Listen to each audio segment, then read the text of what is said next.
İlqay Gülablı, Qara xəncər, muştuluq, muştuluq, Yusif bəy, nə olub, nə muştuluq? Tiflisdə Cumhuriyyətimiz elan olunub, Gəncə də onun müvəqqəti paytaxtı elan edilib. Biz o vaxtı Cumhuriyyət sözünü ilk dəfə idi ki eşidirdik. Onun nə olduğunu çox adam bilmirdi. Yusif bəy soruşdu. Gəncə Cumhuriyyəti, yox Azərbaycan Cumhuriyyəti. Kərim əmi təəccüblə soruşdu. Bəs Azərbaycan İranın əyaləti deyil? Yusif bəy ona cavab verdi. İranın Azərbaycan əyalətinin əhalisi ilə Qafqaz müsəlmanları eyni millətdirlər. Ona görə də bizim olduğumuz ölkənin adının Azərbaycan olmasının heç bir eybi yoxdur. İndidən belə Qafqaz müsəlmanları ilə İranın Azərbaycan əyalətinin əhalisi ikisi birlikdə vahid Azərbaycan millətidir. Millətimizin və Cumhuriyyətimizin adı xeyirli olsun. Azərbaycan milləti, İslam ümməti və Xalq Cumhuriyyəti. Kərim əmi soruşdu, bəs bu Cumhuriyyət nə olan şeydir? Yusif bəy cavab verdi. Cumhuriyyət, Avropada ona respublika deyirlər. Yəni, xalq özü-özünə padşahlıq edir. Xalq padşahlığı deməkdir. Dünyanın çox yerində, o cümlədən okeanın o tayındakı Amerika Birləşmiş Cumhuriyyətləri də bir cumhuriyyətdir. O vaxtdan bəri Qafqaz müsəlmanları oldular Şimali Azərbaycanlılar.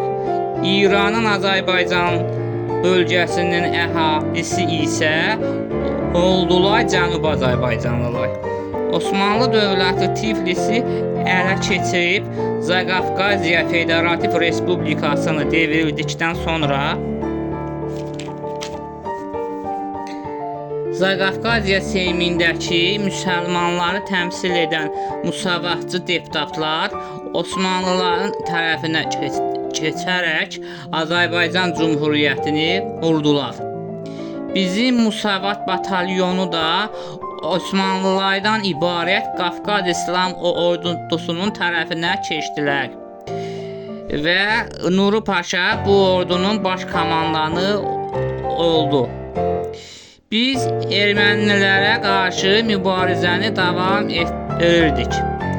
Qısa zamanda Qarabağ bütünlüklə ermənilərdən təmizləndi. Daha sonra Kürdəmirdə və Göyçayda Bakı kommunasına tabe olan ermənilərdən ibarət ordunu da məğlub etdik və Bakını mühasirəyə aldıq. Bakı xaric bütün bölgələr Azərbaycan Cumhuriyyətinin nəzarətinə keçdi. O zaman Bakı şəhərinin əhalisinin çoxu, yarıdan çoxu erməni və ruslar idilər. Onlar şiddətlə müqavimət göstərirdilər. Şəhərin müsəlman əhalisi isə bizim tərəfimizdə idi. Nəhayət şəhərin bütün ərzaqları və silah sursatı qurtardı. Bakı kommunasında olan Menşevik Daşnak SR partiyaları Xəzər dənizində ağalıq edən İngilis gəmilərindən kömək istədilər. Onların üçünün sayı bolşeviklərdən sayca çox olduğu üçün bolşeviklər onları dayandıra bilmədilər və istefa verdilər. Beləliklə Bakı kommunası süqut etdi. 1000 nəfərdən ibarət İngilis əsgəri Bakıya daxil oldu. Menşevik Daşnak SR-lər birləşərək Sentrokaspi hökumətini qurdular. 26 Bakı komissarı isə bu hökumətə qarşı müxalif olduqları üçün ingilislər tərəfindən Türkmenistanın Ağzaqum səhrasında güllələndilər. Stepan Şaumyan da onların içində idi və onu da güllələdilər. Ancaq ingilislər də bizim hücumumuzun qarşısında tank gətirə bilmədilər və Santro-Kasper hökumətinin üzvləri ingilis gəmilərinə minib qaçdılar. Beləliklə Santro-Kasper hökuməti də süqut etdi. İngilislər gedəndən sonra Bakıdakı bolşevik və daşnaq silahlıları müqavimət göstərməyə başladılar. Ancaq Qafqaz İslam ordusu onların müqavimətini qıra bildi və şəhərə daxil oldu. Həmin günü biz 10-15 min erməni və rus silahlısını öldürdük. Şəhəri tamamilə ələ keçirdik və o vaxtdan Bakı Azərbaycan Cümhuriyyətinin paytaxtı elan edildi. Yusif bəy, mən və Ağa Hüseyn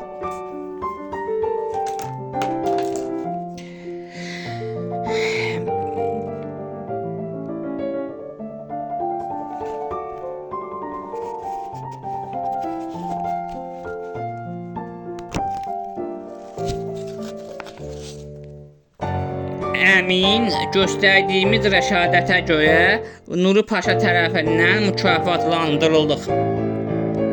Biz Şuşa şəhərində bölgə partiya komitə sədri kimi vəzifəmizə davam etsək də, bir qədər sonra əks-inqilabi mübarizə təşkilatının Şuşa şəhəri üzrə Yusif bəy rəhbəri, mən də onun müavini oldum.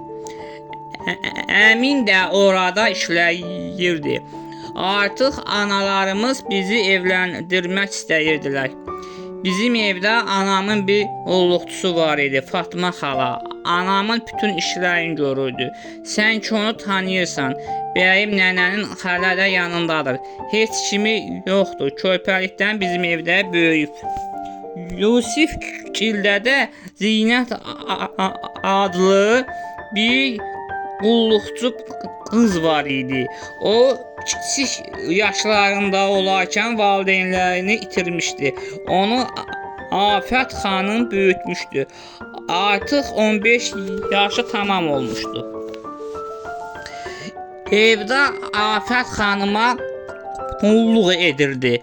Bu qız Yusif bəyə aşiq olmuşdu.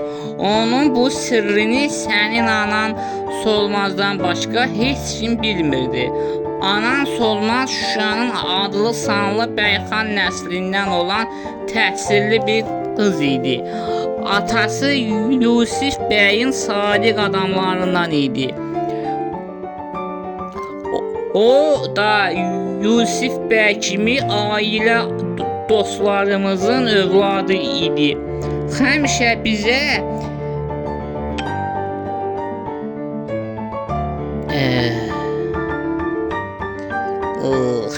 bizə və Yusif bəygilə gələrdi. Anası Afət xanımla və mənim anam bəyimlə rəfiqə idi. O, anası ilə birgə Afət xanımgilə gedəndə, anası Afət xanımla söhbət edəndə, o da gəlib Zinətlə söhbət edər və onunla dostluq qurardı.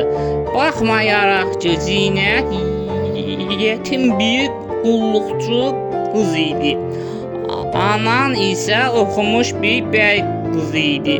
Sovet hökumətinin dediyi kimi, o vaxtlar heç də Bəyxan sinfi kasıbları əzmir, əksinə yeri gələndə onları müdafiə edirdi. Solmazla Zinət bacı kimi idilər. İkisi də ailənin tək uşağı idilər. Bir gün yenə Afət xanımla Solmazın anası, yəni sənin nənən söhbət edirdilər. Solmaz isə bağçada Zinətlə dərdləşirdi. Solmaz öz arzularından danışırdı. Bilirsən Zinət, Seyid Kəramət ağanın oğlu Seyid Ağa Həsəni illərdir ki sevirəm. O Şuşanın, hətta bütün Qarabağın qəhrəman kişilərindəndir. Gələcək nəsillərimiz onun qəhrəmanlığı ilə bağlı uşaqlarına nağıllar danışacaq.